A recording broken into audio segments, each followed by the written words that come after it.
casas, gente que trabaja. Buenos días, amables oyentes de Radio Fénix. Estamos en Habitar el Pensamiento, el programa oficial de la Federación Uruguaya de Cooperativas de Vivienda de Ayuda Mutua, FUCBAN. Quien le habla, como todos los martes, es Gustavo González, yo, el secretario general de nuestra organización.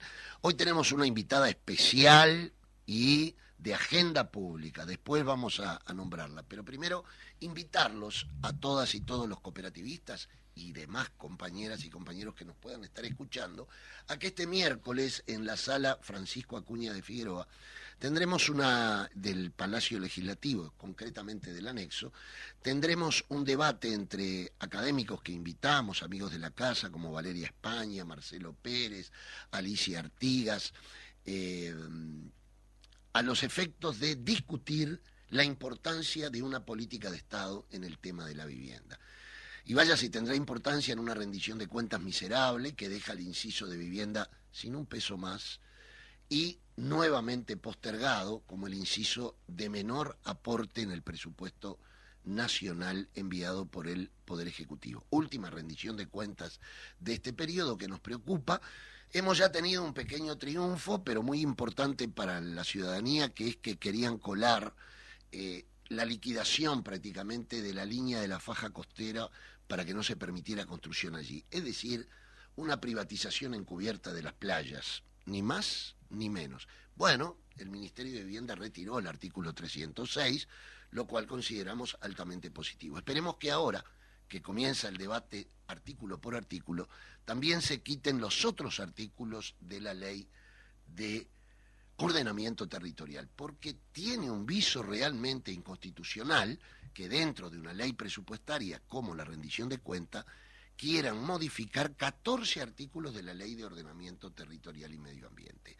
Señores legisladores, si quieren hacer modificaciones, primero el pasaje parlamentario lógico y constitucional sería que fuera nuevamente a la Comisión de Ordenamiento Territorial y ahí discutan las modificaciones que quieran hacerlas y se verá si el plenario después del legislativo lo aprueba. Pero colarlo de esta manera, miren, no lo digo yo solamente ni lo dice nuestra organización, lo ha dicho el arquitecto y abogado Negrone, que es del directorio del Instituto del Territorio, que estudia los problemas territoriales y urbanos del país a través de la Universidad de la República, ha dicho que esto para él tiene un viso inconstitucional. Entonces, les pido a los diputados que van a levantar la mano que no voten inconstitucionalidades. Lo mínimo que le podemos pedir a los legisladores. Saquen esos artículos, mándenlo a la comisión que tengan que mandarlo.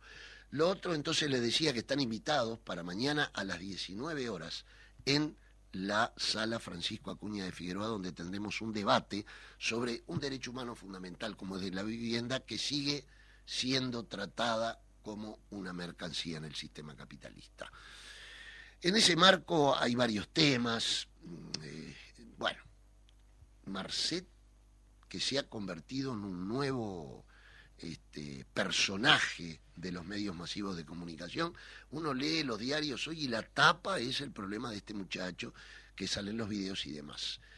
Hoy apareció nuevamente el tema Penades, parecería que siguen insistiendo con que muestren la identidad de las personas que han denunciado el tema. Astesiano no se sabe dónde está. Ha desaparecido de la escena política nacional. Bueno, esperemos que vuelva al tapete. Pero en el tapete hoy está que la mesa representativa del PIT-CNT aprobó por mayoría y su presidente, Marcelo Abdala, dijo que el movimiento sindical ahora se encolumnará detrás de la propuesta triunfadora. Para ello, y cuando hablamos de triunfo, por favor, no se tome... El movimiento sindical debe discutir siempre y es sano y sumamente saludable, igual que el movimiento cooperativo, que haya 2, 3, 5, 10 propuestas, no importa, partiendo de la base que todos quieren lo mejor. Entonces, ahora, FUCBAN, en la noche de ayer, el Ejecutivo, analizando, que ya lo veníamos discutiendo obviamente, ha tomado posición y vamos a apoyar fervientemente la recolección de firmas que se estará organizando en estos días, las comisiones, aquellos que estamos a favor de la recolección de firmas, bueno, cómo nos vamos a organizar en esta nueva patriada que estoy convencido que el pueblo uruguayo lo logrará.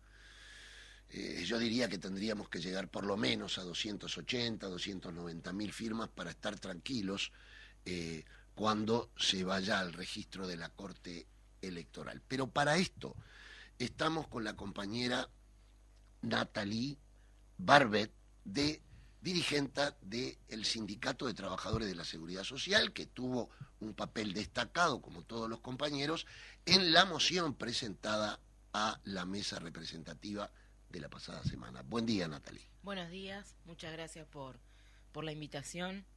Es un gusto estar acá en FUCBAN, como vos decías, derecho humano fundamental la vivienda, como lo es también la seguridad social, y cómo tendremos que los uruguayos a lo largo de nuestra historia defender continuamente esos derechos que se plasmaron en algún momento para que sean inalienables, y siempre hay una intención detrás de coartarlos. Exacto. Lo primero es que se va a juntar firmas por 3 puntos fundamentales. Me gustaría que puedas explicar cada uno de los puntos. Bueno, primero que nada, que fue la discusión más grande que tuvimos a lo largo desde que iniciamos este proyecto hasta que se decidió en la mesa representativa impulsar estos 3 puntos en comunes. El principal, que justamente es de abastecimiento, por el déficit que se nombra en la seguridad social, por el peso de la falta de aportes, es la eliminación de las AFAP. Principalmente porque no han traído ningún beneficio a los trabajadores, ni en Uruguay ni a nivel mundial. Solamente 30 países en el mundo fueron privatizados con el régimen de AFAP. De ellos, enseguida ya solamente quedaron 18 países, las reconvirtieron, las eliminaron porque no dieron resultado. Entonces tenemos que pensar de que como solamente 12 países deciden quedarse con algo que es tan improductivo para su población. ¿Por qué es improductivo? Porque no le brinda ganancias al trabajador de sus aportes. Nosotros 27 años después de que ya tenemos en funcionamiento la AFAP, podemos decir claramente que un jubilado de repente cobra 23.000 pesos por el BPS y como mucho 3.000 pesos por AFAP. ¿Y por qué se da esto? Porque en vez de recibir las ganancias de las inversiones que hacen estas empresas, al contrario, se les descuenta el riesgo de inversión y las comisiones. Además, al momento de jubilarse se calcula una edad de 110 años y se divide esa renta en todos los años hasta 110, por lo cual la persona termina recibiendo entre los descuentos que le hacen cuando no trabaja, porque mientras no está aportando también se le descuentan las divisas de comisión, termina teniendo esa jubilación que en un momento le prometieron que iba a ser doble y perdieron la posibilidad de aportar 100% al BPS y tener una jubilación digna, a tener esa jubilación de 3.000 pesos, que obviamente lo que hizo fue dejar en descubierto de que este sistema a los trabajadores no les sirve. Porque en los países que no han ingresado las AFAP, las personas hacen un ahorro individual, pero a través de bancos o seguros, que la diferencia que tiene es que esos bancos o seguros les dan beneficios de intereses por los negocios que realizan y lo que ganan en esos negocios. Al contrario de las AFAP, no solamente invierten el capital de los trabajadores y sacan ellos sus ganancias, sino que les descuentan a los trabajadores las comisiones de sus gastos. O sea que las únicas personas que ganan con las AFAP son los dueños de las AFAP, los grandes capitales. Ahora, me voy a poner en abogado del diablo Sí. en este primer punto. Se dice que el BPS está absolutamente desfinanciado, de que un plebiscito de estas características y tocar las AFAP, ¿qué pasará con los trabajadores que están en las AFAP? A mí me parece que es importante que aclares esos temas, Sí. ¿no? Los dos. Primero, ¿de dónde surge esto de la brutal desfinanciación? Yo escuchaba al presidente de la República el otro día, con sus permanentes tic nervioso, pero lo atiendo en la televisión, y decía, bueno, todos han estado de acuerdo en que hay que reformar la seguridad social porque se puede fundir. Entonces, primer pregunta, ¿esto es cierto? ¿Cómo se resuelve? Y dos, triunfante el plebiscito, derogamos la SAFAP, que por supuesto no va a ser en 24 horas, ¿m? Pero hay que explicar el proceso y cómo ningún trabajador perdería lo aportado. Sí. Primero que nada tendríamos que aclarar, como decíamos cuando iniciamos, que la seguridad social es un derecho humano fundamental, por ende no se puede ver tampoco como un gasto. Pero vayamos a la lógica de ellos, cuando hablan de déficit, que en realidad la seguridad social no puede dar déficit porque el Estado tiene que ser garantista de esos derechos.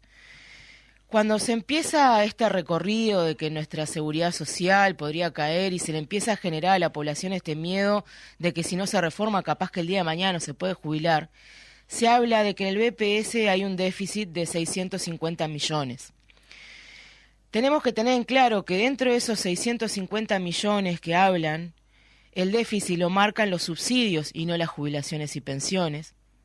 Además de que 280 millones de esos 650 son exoneraciones que los gobiernos han decidido realizar a las multinacionales y las ingresan en esa bolsa que hablan de déficit. Pero para que sea claro para la gente, porque a nosotros no nos gusta hablar a nivel técnico, nos gusta hablar para que todos entiendan.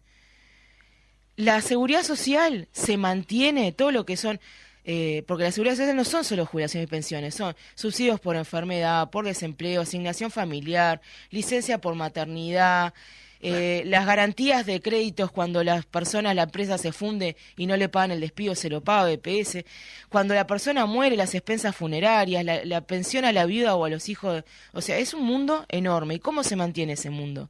Con 3 pilares fundamentales. El aporte de los trabajadores, que es un 15%, el aporte de los dueños de las empresas, de los patrones, que lamentablemente es el único país en el mundo que aporta solamente un 7,5%, y el sustento del Estado si hiciera falta. Entonces, todos esos aportes se unen y se vuelcan hacia todos esos subsidios que nombramos. En el 96, cuando aparecen las AFAP, quiebran ese equilibrio. ¿Por qué? Porque se transfiere la mitad de los aportes de todos los afiliados, muchos obligatoriamente de oficio y otros voluntariamente engañados, o algunos hasta mentiras, porque sabemos que cuando arrancaron iban a las obras diciendo que eran del BPS y afiliaban obreros a mansalva. Bueno, la mitad de esos aportes de esos trabajadores se transfería a las AFAP, a estos capitales, y no vuelven a la bolsa que sustenta todo lo que son los subsidios que brinda el BPS. Y obviamente que eso va a generar un déficit. Claro. Más si hablamos de que se le transfieren 1.280 millones y estamos hablando de que el BPS tiene un déficit de 650. ¿Quién le transfiere 1.280? El BPS le hace todo el trámite administrativo, recauda los aportes y se le transfiere a las AFAP directamente sin que paguen absolutamente un peso. Al contrario, el BPS hace todo el trabajo y ellos incluso cobran comisiones. O sea que hay 2 temas acá interesantes de lo que tú planteas. Uno, increíblemente, en este país para la seguridad social aporta el doble el trabajador que las patronales. Eso por un lado. A mí me gustaría que algún político dijera, bueno, por lo menos que sea parejo. Si a mí me descuentan el 15%, al patrón también. Eso lo primero. Y lo segundo es esta transferencia que hubo del BPS a la SAFAP, ¿no? Esto yo creo que es importante dejarlo claro. ¿Cómo es esto de que el BPS trabaja para la SAFAP? Sí, el trámite administrativo que se realiza de separar los aportes, de contabilizarlos, de hacer la transferencia, o sea, todo el trabajo se hace a través del BPS y se transfiere directamente a la cuenta de la SAFAP. O sea que no hacen ningún tipo de trabajo de recaudación y, como te decía hoy, todavía le descuentan por ese mínimo trabajo que hacen de invertir esos capitales las comisiones de pérdida a los trabajadores cuando se van a jubilar. Ahora bien, supongamos que se derogan las AFAP, triunfa el plebiscito, yo no tengo ninguna duda de esto. ¿Qué pasa con los aportes? Porque un vecino el otro día me dijo, sí, pero ¿y mi plata que yo puse en las AFAP? ¿Cómo se resuelve eso? Se resuelve, para dar tranquilidad a la gente, de la misma forma que se hizo con los cincuentones. A ver. En la ley de 19.590. Se realice, eso ya está en la papeleta que realizó ATCS, que se realizó durante casi un año seriamente con 3 abogados, con 2 abogados más constitucionalistas y un economista. Lo que se realiza es un fideicomiso que queda en manos del Banco República, donde el dinero que las personas aportaron a las AFAP se devuelve a ese fideicomiso. Incluso los capitales que están invertidos en bonos de obra pública, a medida que van terminando los contratos, se va devolviendo ese capital también a ese fideicomiso que va a ser el administrador de los fondos, para que en el momento que el trabajador deja de ser parte de la AFAP, todos sus aportes vuelven a ese fideicomiso, y el día que se va a jubilar, se jubila 100% por EBPS. Y esto es un gran cambio, porque cuando se dio lo de los cincuentones, que lamentablemente se puede desafiliar solamente un 45% de los asesorados porque no se publicitó lo suficiente, y además si no iban a la agenda, que se le da una agenda para dentro de 6 meses, si no concurrían, perdían totalmente la posibilidad de asesoramiento y desafiliación. Pero ¿qué pasaba con estas personas? Como te decía, vamos a poner un ejemplo, cobraban 23.000 pesos por BPS, 3.000 por AFAP. Cuando pasaban 100% al BPS, pasaban a tener una jubilación de 30.000 pesos. Y por eso es que se desafiliaban cuando tenían ese asesoramiento. Porque ya no se le descontaba esas comisiones, no tenían el riesgo de pérdida de mercado que se le deja en las espaldas del trabajador, como hacen estas financieras. La forma en que la realizamos para no innovar es de la misma forma que se hizo con los cincuentones, justamente por eso, porque sabemos que es algo que a la población le puede dar miedo, y qué pasa con mis aportes, y yo pierdo los aportes de las AFAP. Eso hay que brindar una tranquilidad de que esos aportes es obligatorio que los devuelvan, van a estar en ese fideicomiso, y sabemos y saben todas las personas que han participado de los cincuentones, o quienes han incluso hasta redactado esa ley, que al jubilarse 100% por el BPS recibe una jubilación mucho más alta, porque como todos los servicios públicos de este país, el Estado es garantista de esa jubilación y pensión. Muy bien, creo que este primer punto quedó claro. No habría problema para el trabajador que hoy está en la AFAP, si se deroga este punto, por este fideicomiso, y además porque debería garantizarse que el compañero o la compañera cobre normalmente su jubilación. Muy bien. Segundo punto de la plataforma. Sí. El segundo punto es blindar, como quien dice, que podamos acceder a la jubilación a los 60 años. ¿Por qué aclaro acceder? Porque también se ha hablado mucho de que después de los 60 años no voy a poder trabajar, eso es muy peligroso. No es así. La idea de lo que se va a marcar en la Constitución es que cuando yo cumplo 60 años y tengo 30 años de aporte, el Estado me brinde la posibilidad de jubilarme. Si yo quiero seguir trabajando, lo hago. Si tengo bonificaciones porque mi trabajo es insalubre, me voy a poder jubilar antes con esas bonificaciones. Lo que se establece es un límite, un blindaje. ¿Por qué? Porque esta reforma no se le ocurre a un gobierno que aparece en Uruguay en el 2020. Esta reforma se ejecuta como se ejecutó la primera, cuando nos ingresaron las AFAP, cuando nos privatizaron la seguridad social, impulsada por los bancos mundiales y el Fondo Monetario Internacional. Y lo vemos a nivel mundial, vemos en Francia, en España, lo vemos en Argentina, que lamentablemente después de 15 años de no tener AFAP, ya saben que el próximo gobierno, sea cual sea, les va a volver a ingresar ese régimen a su país, y van a aumentar la edad jubilatoria a los 70 años, porque el impulso es a nivel internacional de, bueno, se vive más, que trabajen hasta morir. Y nosotros no vamos a quedar en 65 años. Ya la ley de esta reforma, la 20.130, prevé un análisis dentro de 2 años para ver si es sustentable o si hay que seguir aumentando. Entonces, la única forma de nosotros poder defender a los trabajadores, como se hizo cuando se luchó por la jornada de 8 horas, para demostrarle a los capitalistas y a los dueños de los medios de producción que no somos solamente un medio para enriquecerlos, que les va a trabajar continuamente, sino que atrás de un trabajador hay un ser humano y necesitaba sus horarios de 8 horas para poder vivir, tener una familia y descansar. También tenemos que decirle hasta los 60 años, porque ya hace más de 40 años que estoy produciendo, y en algún momento tengo que tener derecho a descansar y a vivir mi vida. No puedo ser un caballo que lleva una carreta hasta que se desgaste. Somos seres humanos. Bien, entonces, lo otro que hay que aclarar. Si usted quiere seguir trabajando hasta los 80 años, no decimos que no lo haga. Bueno, cada uno, como decía Mafalda, la libertad es libre, ¿no? Ahora, lo que planteamos es que todas y todos, con 30 años de aporte y 60 de edad, podamos jubilarnos. Y yo creo que fuiste muy clara, Natalie, con respecto al que ya esta ley plantea que en 2 años hay que evaluar. ¿Cuál ha sido el argumento? Yo he estado escuchando el argumento del oficialismo y de otros, con que lo de la edad no se puede defender. Ha sido que, como supuestamente ha avanzado la tecnología, la industria del medicamento, la medicina, y vivimos más que antes, bueno, la lógica sería trabajar más que antes. Si esto fuera así, quiere decir que cada vez vamos a tener que alargar más los años. Acá está el cangrejo debajo de la piedra. Si dentro de 2 años van a evaluar, capaz no sean 65, dentro de 2 años, digamos, puede llegar hasta los 80. Yo les voy a decir algo muy concreto a los oyentes. A mí hasta los 50 años de edad no me dolía nada. Nada.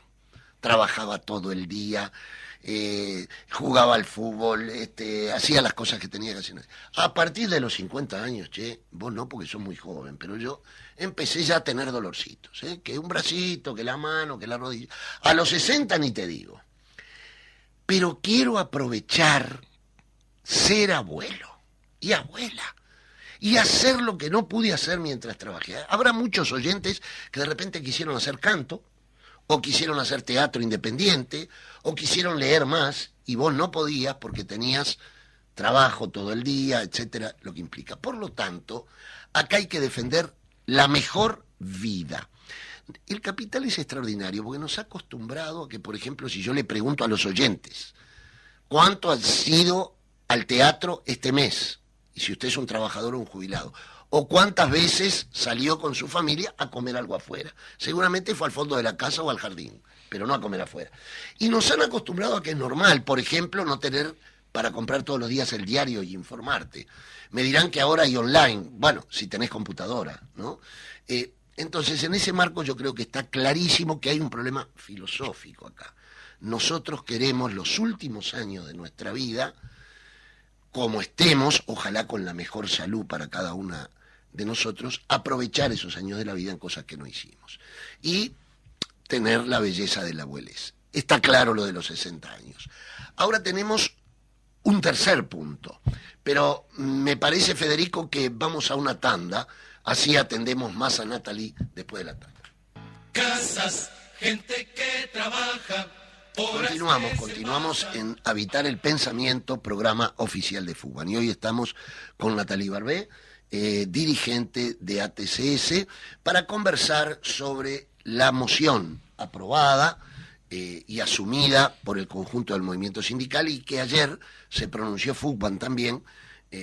Tenemos el orgullo de decir que vamos a sumarnos a esta patriada con todas nuestras fuerzas, con nuestros aciertos y errores, como siempre en la vida, pero convencidos de que vamos a triunfar. Hablamos de los 3 puntos de la propuesta, pero quedamos en discutir más el tercero ahora, luego de la tanda, que es esto de que la jubilación tenga un nuevo mecanismo que lo ate al salario mínimo. ¿Nos puedes explicar eso, Natalia? Sí.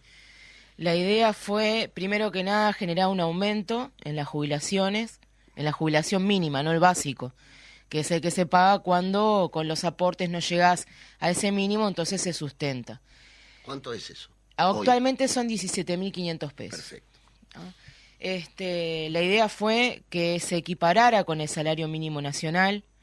Primero que nada, por ese aumento, porque sabemos que más allá de dar la asistencia a nuestros jubilados, también tenemos que darle un poco de dignidad. Nosotros, por ejemplo, tenemos una olla que funciona lunes y miércoles en ATCS, la olla Palermo, y hablando con quienes están a cargo nos decían que el 80% de quienes van a retirar la vianda son jubilados con jubilaciones mínimas. Sí. Entonces, la asistencia está bien, nosotros no estamos en contra del asistencialismo, porque el Estado tiene que dar asistencia. Pero y si no la población también, como en este caso. Pero también hay que brindarle dignidad al jubilado. Sabemos que equipararlo al salario mínimo no les va a cambiar la vida, pero va a ser un aumento que no... ¿Cuánto está el salario mínimo hoy, Natalia? Hoy 21.500 pesos. 21.500, sí. Perfecto. Sería un aumento de 3.000, 4.000 pesos que jamás tuvieron en la historia los jubilados. Pero no solamente es un aumento a nivel económico, sino también, hablando justamente de este tema de la dignidad, de unir 2 generaciones que están muy separadas en este país. Porque nosotros vemos cuando los jubilados salen a reclamar sus aumentos, que son de repente 20, 30 jubilados con un paraguas enfrente al Parlamento. Entonces la idea es que el día de mañana, cuando tengamos que salir a pelear, tanto sea el aumento de un salario mínimo como un aumento de jubilación, estemos todos juntos en la cancha. Claro. Y dejemos esa dicotomía de lo que nos han enseñado a lo largo de los distintos gobiernos, de que los jubilados son un peso para nuestra población. Los jubilados son quienes han mantenido el país, quienes han trabajado muchos años de su vida en condiciones mucho peores de las que nosotros hoy por hoy podemos disfrutar, y han llevado adelante hasta su jubilación y lo siguen haciendo post su jubilación, reclamando sus derechos y no solamente fijándose en lo que les conviene a ellos, sino reclamando los derechos de los demás también. Ahora, Natalie, el otro día me llamó la atención que salió un representante de los jubilados, a título personal acotó que era, pero él planteaba, el compañero, que había que tener cuidado con este mecanismo, porque aparentemente hoy, con este 3 que le dieron de adelanto, porque ni siquiera se lo dieron de aumento, prácticamente estaban iguales el salario mínimo. ¿Qué nos puedes decir de eso? Sí, creo que hubo una equivocación en los números que emitió el representante. ¿Por qué? Porque, como decíamos, el salario mínimo, el básico jubilatorio hoy es 17.500 pesos. Lo que hizo que el aumento de ese 3%, que es un adelanto... No es aumento. Es un adelanto de aumento, o sea que se lo van a descontar en los próximos aumentos que hay en enero, eran 500, un poquito más de 500 pesos. Pongámosle que quedaron 18, redondeemos. Hoy el salario mínimo nacional son 21.500. En un momento, cuando yo vi también esa noticia, vi que ponían entre paréntesis muy chiquitos líquidos. El hombre habla de que en la mano lo que le queda al jubilado y al que cobra salario mínimo, la jubilación sería más alta. Tengamos en cuenta que el trabajador tiene un descuento de aportes para su jubilación, que ya lo hizo el jubilado. Claro. Por eso esa diferencia. Pero aparte, a mí me gustaría que el representante de los jubilados viera los sueldos líquidos, lo que le queda en la mano a un jubilado, que se pasa haciendo préstamo para poder comer, que le descuentan miles de pesos mensuales por medicamento de la mutualista, que eso, un activo, salvo que tenga muchos problemas de salud, no le pasa. Entonces que evalúe si realmente líquido en la mano, más allá de que no le queda líquido en la mano más, porque es lo que decíamos, los trabajadores tenemos aportes jubilatorios que ya lo hicieron los jubilados. Sí, pero además el descuento al salario mínimo del trabajador es mayor que al jubilado, ¿no? La diferencia es el 15% de aporte jubilatorio, que claro, el jubilado ya lo hizo. Claro. 40 años de su vida casi. Claro. El aporte a FONASA es el mismo. Es exactamente igual, igual que el IAS. Bueno, los quienes cobran la mínima, por suerte, no tienen descuento de IAS, pero... no gana más un jubilado que un trabajador. Y si hicimos si en algún momento visualizamos eso, ¿por qué nos quedamos tranquilos? Claro. ¿Cómo un trabajador puede ganar menos que un jubilado con su mínima? Claro, pero además, a mí me parece que lo más interesante de esa propuesta aprobada por el PCNT es que se puede luchar juntos. Exacto. Es decir, ¿no? Porque acá la idea también es aumentar el salario mínimo el día de mañana, ¿no? Exacto. Porque también hay que decirlo, que vivir con un salario mínimo no es bobada. Entonces, creo que están claros los 3 puntos. ¿Cuándo crees que comenzaría la recolección de firmas? Digo, en tiempo cronológico, porque tenemos hasta abril, ¿no es cierto? Hasta el 27 de abril. Hasta el 27 de abril. Por lo tanto, ¿qué sería lo mejor a tu juicio? Sí, la semana pasada tuve una comunicación con el presidente de PIT-CNT después de la mesa representativa, que hablábamos justamente de eso, de reunirnos lo antes posible esta semana, entre el lunes y el miércoles, para terminar de cerrar esa papeleta que TCS ya tiene redactada, pero bueno, querían ver de agregar de repente un punto más con el tema de que cayera lo malo de lo que es esta nueva ley, que se puede hacer perfectamente, pero también hablamos con él, la Corte puede demorar 4 o 6 semanas en habilitar la papeleta como para que podamos empezar a juntar firmas, entonces es necesario que cuanto antes laudemos esa papeleta y la presentemos en la Corte Electoral, porque tenemos que ver que estamos ya casi septiembre y se nos viene diciembre, enero y febrero, que son meses muy difíciles en este país para juntar firmas. Y el 27 de abril, si bien yo realmente soy muy positiva, yo creo que vamos a llegar a 700.000 o más firmas, por lo que vemos en la población. Pero bueno, el 27 de abril tenemos que llegar con esas 270.000 firmas, que son el 10% que pide del padrón la Corte Electoral para poder llevar adelante esta iniciativa. Muy bien.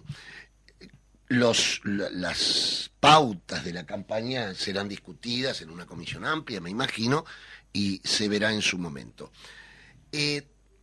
Yo quiero recalcar que la resolución del PIT-CNT tiene un aspecto político que yo valoro altamente. Y es, miren, ahora la derecha se quedó sin argumentos.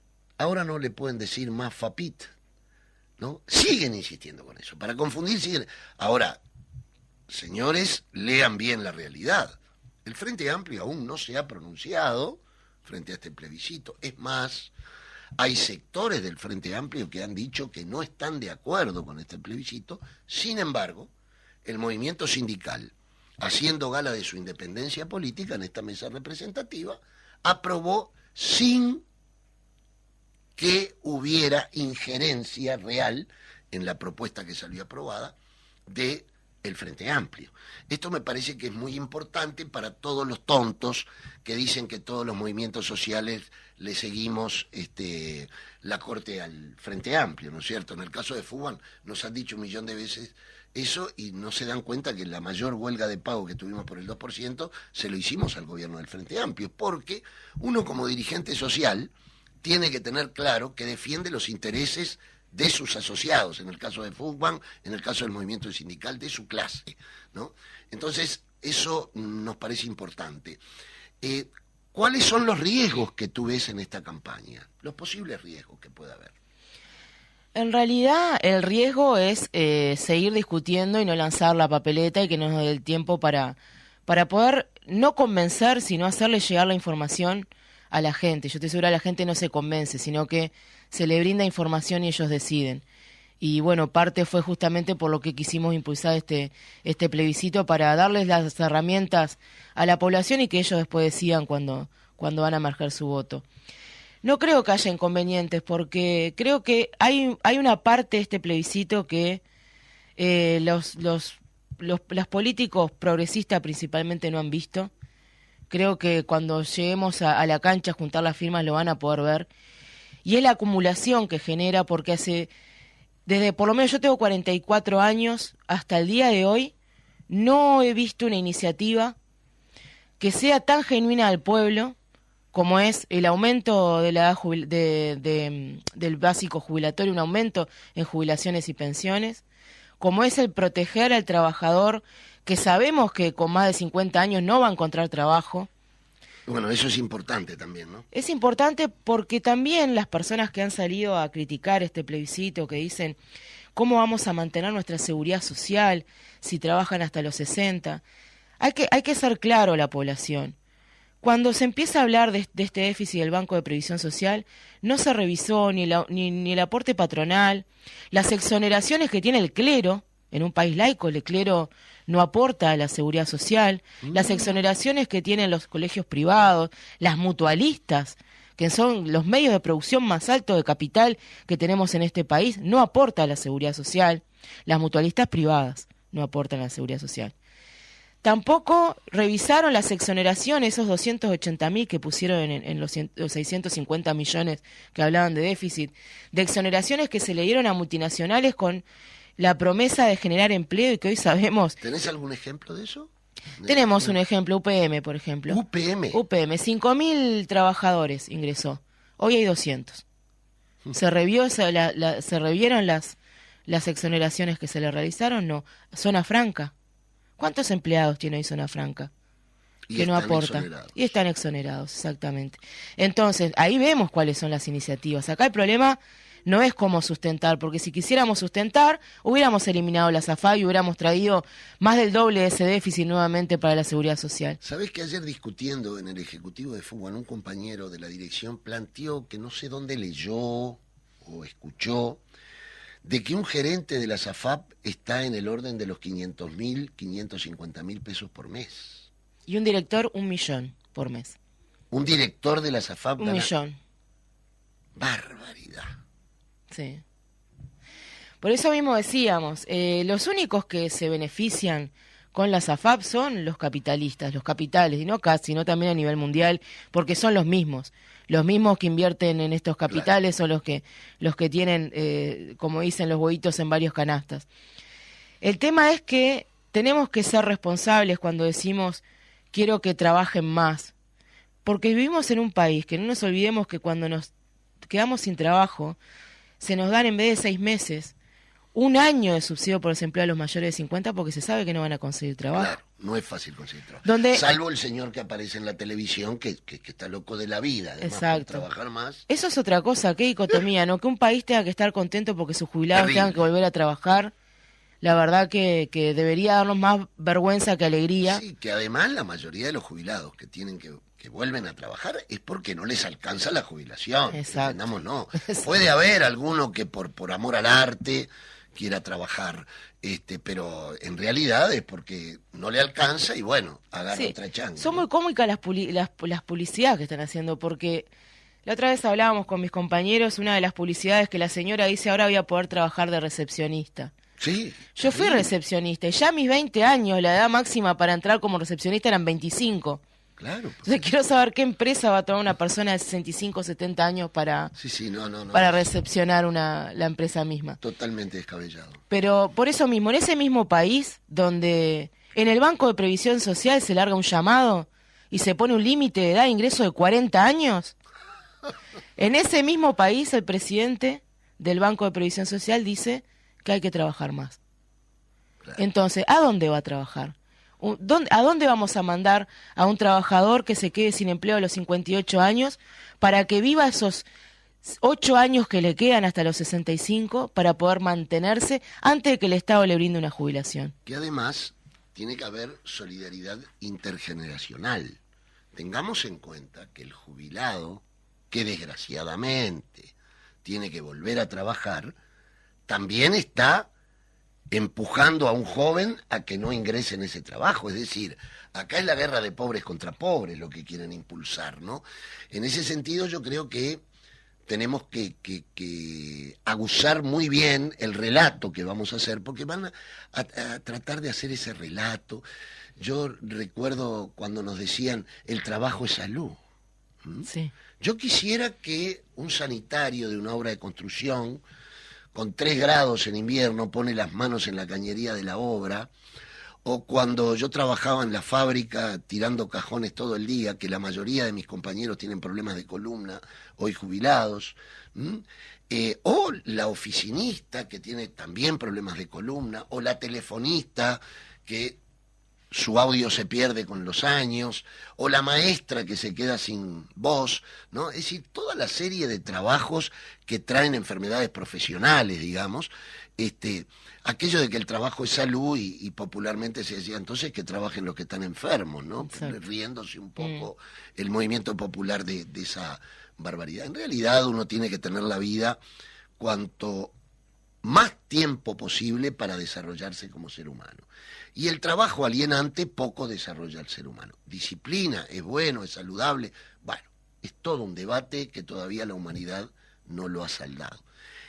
Natalie, otro tema que nos importa recalcar es, en esta reforma se dice que en el Parlamento hubo algunas modificaciones. Ahora, la caja militar... No, está intacta. Intacta. ¿Y cuál es el déficit de la caja? 550 millones.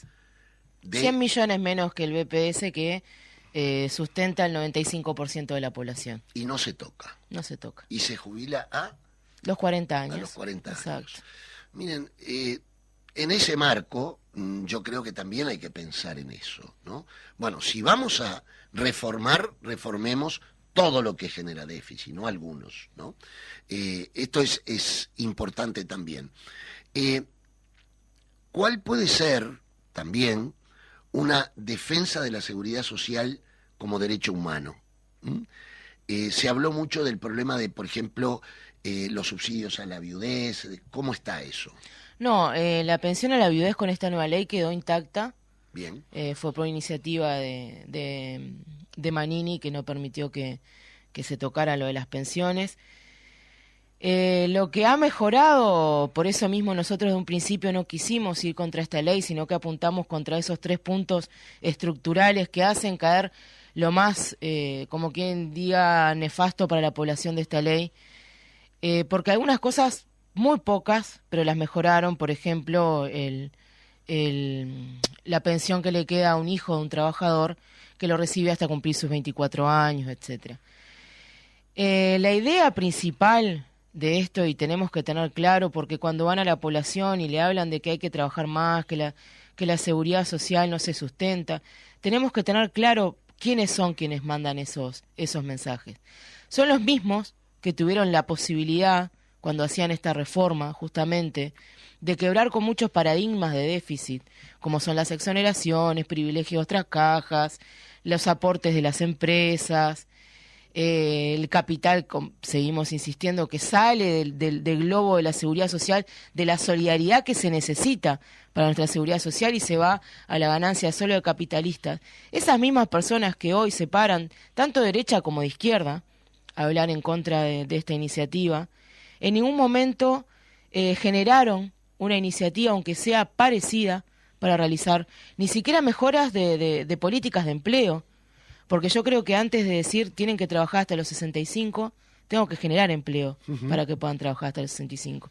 O sea, nos acostamos a dormir, como quien dice, en un país que se da un subsidio transitorio a los 57 años para los 3 años que te faltaban para jubilarte porque sabías que no conseguías trabajo, donde se extiende a 1 año de subsidio por desempleo, donde le seguimos cobrando la mitad a un patrón, o sea que no sería necesario cobrarle el doble como pagan los trabajadores. En ese mismo país nos acostamos a dormir un día y nos levantamos un día y dijimos, bueno, hay que trabajar hasta los 65, hay que rever si después no tenemos que trabajar más, hay que seguir traspasándole plata a los capitales financieros que no invierten en la solidaridad intergeneracional, dejemos las exoneraciones que no le aportan absolutamente nada a nuestro país, como puede ser las exoneraciones a las mutualistas, que sabemos que no son sin fines de lucro, al clero en un país laico. O sea, nos despertamos en un país donde dijimos, bueno, que trabaje más, que aporte más, le transferimos más capital a los privados y después vemos qué hacemos con nuestra seguridad social. Y eso no es una solución para ningún país, y menos para un país tercermundista, donde el empleo falta, y además hoy estamos viendo históricamente los porcentajes de desempleo más altos en Uruguay en años. Hay una cifra que habían dado, creo que fueron los compañeros de ONASPU, acerca de cuántos son los jubilados que están en esos 17.500 pesos. ¿Tú recordás la cifra? Sí, son, si no me equivoco, más o menos unos 200.000 jubilados. 200.000 jubilados. Si no me acuerdo bien exactamente el número. Bueno, pongamos pero 150, son, ya sería una sí, son muchísimos. O sea, son muy pocos los que... Porque aparte cuando hablamos de porcentajes, cuando te dicen, no, un 50% gana más, un 50% gana más, gana 4.000 pesos más. Tampoco estamos hablando de jubilaciones de 60.000 pesos. Acá lo que tenemos claro, Gustavo, es que los sueldos, los buenos sueldos, los que generan buenas jubilaciones, les llegan solamente a 27.000 trabajadores de este país. Que son los mismos que se están parando hoy en la vereda de enfrente, diciendo que esta reforma que impulsamos para mejorar las jubilaciones, para mejorar la calidad de vida de los trabajadores, no es buena. Esos mismos son los que se están parando, los que ganan más de 250.000 pesos en este país. 27.000 trabajadores. Contundente las cifras. Creo que está siendo cada vez más claro la importancia de dar la pelea, que tiene 2 etapas. La primera es por las firmas, que yo le voy a hablar a aquel que se considera demócrata. En realidad, un instrumento como este de la democracia directa, cuando uno firma, puede hacerlo por 2 temas, algunos por uno solo. Uno firma porque quiere que se expida el soberano. Bueno, hay un debate nacional, yo firmo para que vote el pueblo. Esa ya es una firma importante. Mucho más importante aún es la que tiene los dos argumentos. Firmo para que discuta el pueblo, para que vote el pueblo, y además voy a votar a favor de que estos 3 puntos se viabilicen. Un elemento que a mi juicio es importante, pero quisiera que tú lo puedas desarrollar, también es que alguna persona frente amplista me dice, no, pero fíjate que si sale esto, después si es el gobierno del FAN, no sé con quién han hablado, si con alguno que tira cartas o no sé, alguno que pronosticó, que da por hecho que ganó el frente. Yo realmente creo que va a ser elecciones muy peleadas y nadie en este país puede decir, me parece seriamente, a esta altura y faltando 1 año y medio para las elecciones, quién ganará. Pero supongamos que así fuera, él me planteaba, bueno, ¿y el frente no va a poder arreglar la ley? Yo creo que sí, porque estos 3 puntos son otra cosa. ¿Qué le contestas a eso? Sí, en realidad los 3 puntos tiran abajo lo peor de esta nueva ley de la 20.130 y generan una estructura en la Constitución. Esa estructura obviamente genera que puedan realizar leyes paramétricas para continuar con el trabajo. Porque obviamente quien gane va a tener que trabajar, Claro. como todo gobierno. Pero en este caso va a tener que trabajar para generar las leyes que continúen con esta estructura, ¿sí? Continúen con esta mejora de jubilaciones y de lo que son las prestaciones, y le vamos a hacer un camino muy allanado, porque ahora van a tener sustento para la seguridad social. Van a contar con capitales para sustentar la seguridad social y ahí van a poder trabajar para mejorar, tanto sea el subsidio por desempleo, por enfermedad, la asistencia que se le da a la población en su estado de vulnerabilidad. Obviamente que nosotros no vamos a generar un plebiscito donde se generen gobernaturas. Nosotros no vamos a gobernar un país. Nosotros vamos a marcar una estructura en la Constitución para blindar esos 3 aspectos que como viene avanzando la sociedad nos parece importantísimo blindarlos, porque lo que hablábamos hoy, el avance que da el capitalismo, los capitales y los gobiernos neoliberales a este mundo es, bueno, que el trabajador trabaje cada vez más y nos produzca y nos produzca hasta que muera, y no revisar lo que realmente puede hacerle daño a una seguridad social, como hablábamos, que son las intenciones políticas de exoneración, pues las exoneraciones son voluntades políticas ante las multinacionales, ante el clero, etcétera. Entonces hay que blindarlo, porque es la protección, la Constitución es lo que defiende. Si bien no es un libro mágico, lo vamos a tener que seguir defendiendo de por vida, ya lo vemos con la ley de riego, con el agua, etcétera. Pero el daño que le van a poder hacer va a ser solamente por leyes paramétricas. Por eso hay que ir a una estructura. Y las leyes paramétricas pueden cambiar, como lo hizo la 20.130, el aumento de la jubilatoria, pero no puede cambiar el sustento de la seguridad social, que sí está en la Constitución. Por eso hay que marcarlo en la Constitución. Porque puede ser que venga un gobierno progresista, para algunas personas puede ser garantista de derecho, para otros no, un gobierno progresista. Puede ser también que venga otro gobierno neoliberal. Puede ser que el próximo sea un gobierno progresista y avance, y luego venga un gobierno neoliberal y retroceda. Entonces, para evitar ese juego a la ruleta que se hace continuamente en la política, tenemos que ir a la Constitución y blindar lo que realmente importa para el trabajador, para que justamente no jueguen con nosotros a la ruleta de, bueno, el capitalismo me pide, yo le doy, y siempre el trabajador cargando sus espaldas esas apuestas que hacen, que a veces cumplen y a veces no, después cuando salen ganadores. Una última pregunta, Natalie. Vamos al plebiscito, llegamos a las firmas, nos habilitan la votación, se vota y se triunfa. Pongamos ese escenario. ¿Qué tiempo puede llevar este proceso? Porque esto no lo haces en el país de 24 horas, ¿no es cierto? No, tiene tiempos parlamentarios.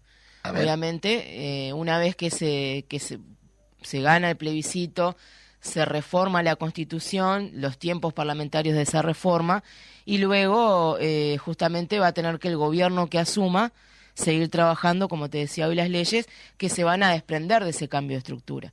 Por ejemplo, hay que eliminar de la ley 20.130 lo que choca directamente con esta estructura nueva, reflotar lo que queda de la ley 16.713, porque al eliminar las AFAP, todo lo que tenía que ver con estos capitales tiene que tirarse y tiene que seguir adelante lo que la ley hablaba justamente de tasas, etcétera.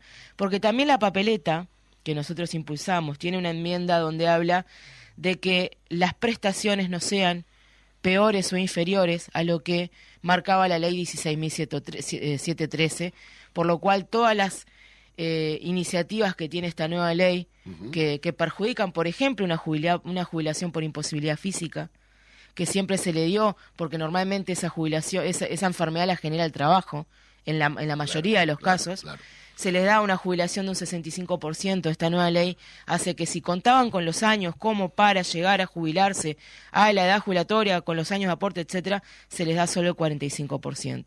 Con esta enmienda que nosotros hacemos en la papeleta, hacemos que todo lo que cambie de la 16.713, que era mejor para los trabajadores al momento de pedir su jubilación, que se vea perjudicado con la 20.130, se caiga y quede en efecto lo que queda de la 16.173. Y eso obviamente lo tiene que hacer el gobierno. Nosotros lo que le damos es la estructura, lo que se necesita, lo más grueso, que es lo que tiene, por eso lo tiene que definir el pueblo, por eso se hace a través de plebiscito.